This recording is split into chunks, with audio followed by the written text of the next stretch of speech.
Assalamualaikum warahmatullahi wabarakatuh. Hamdan wa syukranillah wassalatu wassalamu ala rasulillah amma ba'du.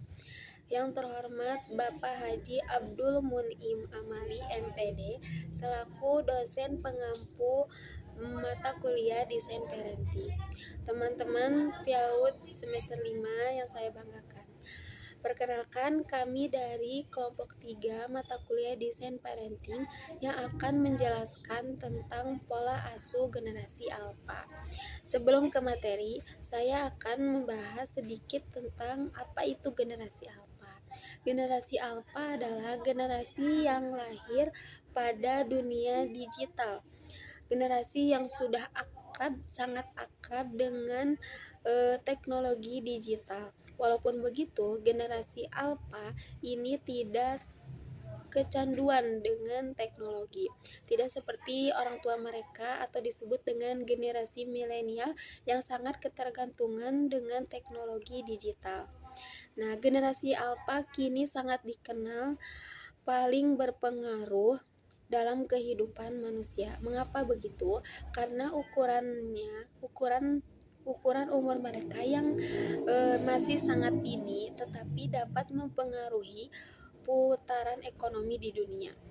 Mereka adalah kaum terdidik, lebih terdidik dari generasi Z, lebih akrab dengan teknologi dan jadi generasi paling sejahtera. Generasi A alias generasi alpha ini tahun kelahirannya dimulai dari tahun 2010. Selanjutnya itu ada karakteristik anak generasi alpha. Yang pertama yaitu paling terdidik. Dikatakan bahwa mereka menjadi generasi terdidik sepanjang sejarah berkat teknologi dan informasi yang tersedia. Mereka belajar lebih banyak dan lebih sering karena data dan informasi berkeliaran di sekitar mereka. Karakteristik yang kedua yaitu paham teknologi. Anak generasi alpha akan menjadi orang yang memilih integrasi teknologi tanpa batas ke dalam setiap kehidupannya, bahkan saat ia lahir. Nah, ia akan dengan cepat menguasai teknologi. Perkiraannya pada usia 8 tahun ia akan melampaui keterampilan orang tuanya dalam hal teknologi. Mereka memang natif atau penduduk asli, sedangkan kita si Gen X dan Y adalah generasi yang nurut menggunakan teknologi atau lahir saat teknologi yang digunakan sehari-hari baru dimulai. Karakteristik yang ketiga yaitu artificial intelligence adalah realitas mereka.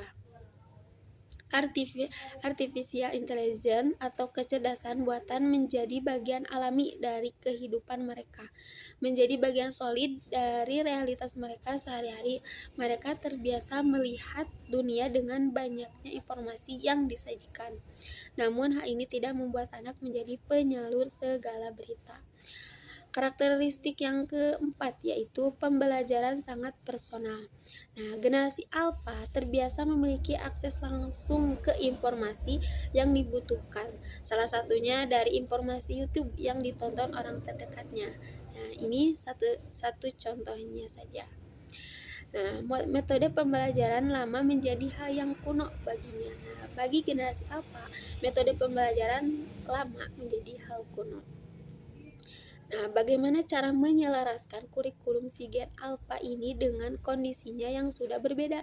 Nah, ada ruang kelas, modul, dan tutorial pembelajaran online yang lebih kekinian bisa memfasilitasi pendekatan mereka terhadap pendidikan. Ini perlu dijabarkan para ahli pendidikan kontemporer. Karakteristik yang selanjutnya adalah media sosial jadi mode interaksi sosial. Generasi alpha lebih suka berinteraksi dan bersosialisasi secara dominan dengan teman dan rekannya melalui media sosial, bahkan dengan teman virtual yang mungkin takkan pernah mereka temui secara nyata. Lebih jauh, hubungan karib sesama teman sekolah pun bisa jadi intensif di media sosial daripada berjumpa dan mengerjakan proyek secara fisik bersama. Jadi generasi alpha ini lebih berinteraksi dan bersosialisasi di media sosial. Yang karakteristik yang selanjutnya ialah tidak suka mengikuti aturan. Generasi alfa tidak dapat dibatasi oleh aturan seperti generasi sebelumnya. Energi yang mereka miliki sulit ditahan karena dunia digital yang menghubungkan mereka dengan perspektif tak terbatas untuk membendung kebutuhan diri sendiri. Alih-alih mengatakan, kamu harus tidur jam 8 malam, lebih baik pancing ia buat daftar apa keuntungannya harus tidur jam 8 malam. Ini akan membuat si generasi alfa mencari tahu dan menemukan apa yang terjadi pada tubuhnya daripada mendiktenya. Yang kedelapan, tidak bisa diprediksi. Nah, generasi alfa sangat sulit diprediksi. Mereka sering menunjukkan perilaku baru. Jika sang ibu sudah berhasil menemukan karakteristik si anak, bisa jadi itu hanya sementara karena masih bisa berubah. Nah, jadi generasi alfa ini sulit diprediksi, jadi berubah-ubah karakternya. Yang kesembilan, masa kecil sangat berbeda. Nah, generasi alfa tidak terlalu menikmati waktu luang di luar ruangan seperti orang tua atau saudara dari generasi sebelumnya. Apalagi jika kegiatan itu berupa santai sejenak di pantai tanpa melakukan apa-apa. Nah, jadi generasi alfa ini tidak terlalu menikmati luang di luar ruangan jika tidak beraktivitas apa-apa. Yang terakhir yaitu mereka hidup untuk saat ini. Inilah yang paling mengkhawatirkan bagi saya. Si generasi alfa hidup untuk saat ini. Mereka menggampangkan kesulitan di masa mendatang. Tak ada kekhawatiran tentang masa yang akan datang. Karena sibuk dengan tren sekarang selalu solutif untuk semua persoalan. Mereka lebih fokus pada kenyamanan individu daripada norma sosial.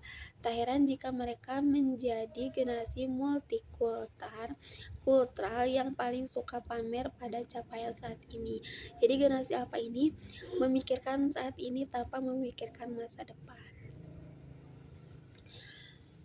Materi selanjutnya, lanjut ke materi pola asuh generasi alfa, yaitu yang pertama, materi pertama yaitu generasi masa kini di Indonesia dan di negara lain.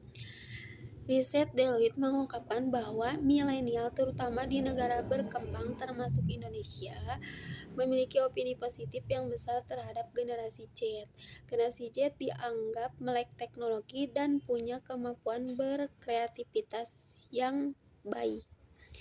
Nah, dalam riset Deloitte juga terungkap data yang menunjukkan bahwa tingkat optimisme generasi milenial di negara berkembang atas kondisi sosial dan ekonominya selalu lebih tinggi daripada generasi milenial di negara maju.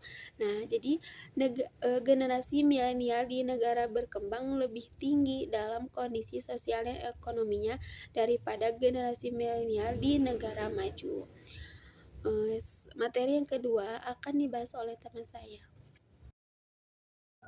Baiklah, di sini saya akan membahas mengenai pengaruh gadget dan teknologi. Mendidik generasi alfa di era sekarang yang membutuhkan orang tua yang hebat dan bijak yang melek terhadap literasi, terutama literasi digital. Karena peran para orang tua saat ini harus melakukan research dengan banyak membaca dan melek dan melakukan pengawasan yang menyeluruh terhadap dampak teknologi bagi anak-anak. Saat ini kita sebagai generasi milenial di usia 23-37 tahun mempunyai anak-anak baik generasi Z maupun generasi alfa. Bahkan kita secara tidak sadar sering melakukan yang namanya electronic parenting. Misalnya anak kita menangis, kita memberikan HP dan otomatis anak langsung diam dan lain sebagainya. Menurut Dr. R. Gusti Ayu Enyoman Pratiwi, gadget memiliki pengaruh buruk terhadap tumbuh kembang anak baik fisik dan mental. Di antaranya yaitu yang pertama, penurunan perkembangan otak, Yang kedua yaitu bahaya radiasi. Yang ketiga penurunan kemampuan interaksi sosial. Yang keempat merusak penglihatan. Yang kelima yaitu kurangnya minat bermain di alam terbuka. Yang keenam yaitu temperamental. Apa saja sih solusi yang bagi orang tua pada generasi milenial atau generasi alpha supaya kita dapat mencapai tumbuh kembang generasi alpha yang maksimal? Kita bisa berusaha melakukan hal-hal seperti yaitu yang pertama berikan contoh dan teladan yang baik untuk anak-anak kita. Yang kedua yaitu harus tega dan tegas terhadap si anak. Yang ketiga yaitu ajak bermain. Yang keempat yaitu sediakan mainan-mainan edukatif yang dapat menarik perhatian anak sehingga anak tidak sering bermain gadget. Assalamualaikum warahmatullahi wabarakatuh. Perkenalkan, nama saya Mila Mele Rahayu dari semester 5 konversi, akan melanjutkan presentasi tentang pola asuh generasi alpha, yaitu tentang derasnya informasi yang tidak dapat dibendung di internet. Nah, kemajuan zaman menciptakan kemajuan di bidang teknologi informasi. Nah, yaitu salah satunya internet. Internet adalah salah satu hasil dari perkembangan teknologi. Nah, hadirnya internet membuat segalanya terhubung ke dalam satu dunia maya. Di dunia mayanya contohnya sosial media, contohnya Facebook, kemudian Instagram dan lain-lainnya, dan memberikan banyak manfaat positif juga seperti mempermudah komunikasi, kemudian mempermudah adanya informasi, kemudian menambah menambah wawasan, kemudian juga dapat menjadi media hiburan bagi kita. Nah, meski demikian, internet juga mempunyai sisi negatifnya juga nih, seperti pisau bermata dua, karena internet juga memiliki dampak negatif. Nah, salah satunya dampak negatif dari internet ini yaitu menjadi tempat peredarannya informasi bohong atau banyak atau lebih dikenal dengan hoax atau hoax. Nah, karena di internet ini, khususnya di media sosial, banyaknya berita bohong atau disebut hoax ini sangat banyak sekali. Nah, saya khususnya dan umumnya bagi teman-teman semua nih, bagaimana sih cara menanggapi berita-berita bohong di luar sana nih? Bagaimana cara menanggapi? Baik, selanjutnya setelah teman-teman mengetahui tentang apa itu generasi alpha, perbandingannya di Indonesia dan di negara lain, selanjutnya derasnya teknologi dan pengaruh teknologi ini untuk anak itu apa saja. Selanjutnya saya akan menjelaskan tentang jenis pola asuh yang tepat untuk generasi alpha. Sebelum saya lebih jauh lagi, saya ingin mengingatkan teman-teman bahwa anak itu adalah makhluk yang konkret. Mereka itu belum bisa mengendalikan emosi mereka. Sedangkan zaman itu terus berubah, teknologi itu semakin pesat dan mereka harus beradaptasi terhadap teknologi. Dan itu merubah sebuah zaman menjadi generasi baru yang disebut alpha. Menurut saya, anak itu tidak terlepas dari pendidikan tripusat utama, lingkungan keluarga, lingkungan masyarakat, dan lingkungan sekolah. Ketiga itu harus saling berhubungan, harus saling berkaitan, bekerja sama untuk mengendalikan anak menuju hal yang kita inginkan. Karena sekuat apapun teknologi mempengaruhi anak, jika tripusat ini bergabung, menurut saya anak itu bisa kita bentuk sesuai karakter yang kita harapkan. Baik, apa saja sih pola asuh yang tepat untuk generasi alpha?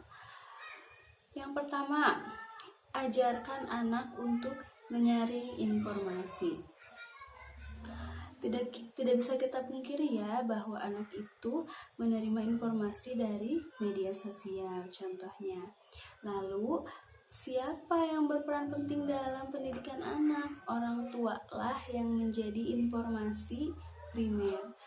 Ada baiknya jika anak itu mengetahui segala pengalaman informasinya itu dari orang tua dibanding dari internet ataupun orang lain.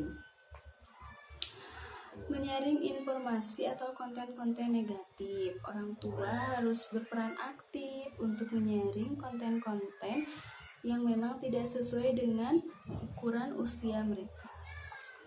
Selanjutnya, yang kedua, memberi batasan yang tepat. Ingat, membatasi bukan berarti keras.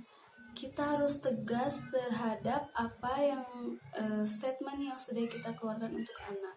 Jika A, maka harus dilakukan A. Jika B, maka harus dilakukan B. Begitupun terhadap teknologi. Orang tua bisa membuat jadwal atau peraturan penggunaan gadget hanya untuk waktu-waktu belajar saja. Jadi tidak semua waktu luang itu digunakan untuk gadget. Bagaimanapun anak itu hidup di dunia yang nyata. Mereka harus beraktivitas layaknya di dunia nyata, bermain, beraktivitas, bercengkrama. Itu menurut saya teknologi bukan seutuhnya dunia mereka, tapi itu hanya penunjang belajar. Selanjutnya, kenalkan prinsip budaya dan adat istiadat keluarga. Ajarkan kepada mereka tentang lingkungan sekitar, adat-adat yang mengandung norma, sehingga jiwa nasional mereka terpupuk sejak dini. Jadi terkadang media sosial itu menjadi penunjang anak itu tidak menerima norma secara keseluruhan. Nah, kita ajarkan lewat adat istiadat, kebiasaan, ataupun aturan-aturan yang kita buat sendiri. Siapa role modelnya? Kembali lagi orang tua, lingkungan, dan sekolah. Selanjutnya yang terakhir, dukung anak untuk memanfaatkan teknologi yang baik. Ingat, dukung karena itu dunianya. Zaman ini menciptakan generalisasi alfa. Itu memang dunianya. Kita tidak bisa melarang, kita cuma bisa mendukung. Tapi dukung yang seperti apa? Mendukung bukan berarti memberi seluruhnya kepada anak. Artinya, orang tualah yang menjamin dan mengawasi apapun yang didapatkan anak. Tidak lepas dari pengawasan orang tua. Sehingga menurut saya capaian yang akan dicapai anak itu sesuai dengan tujuan yang kita harapkan, karena kita ikut berperan penting dalam memilah apapun yang didapatkan anak. Baik, itulah paparan tentang pola asuh untuk anak usia dini yang ada pada zaman generasi alpha.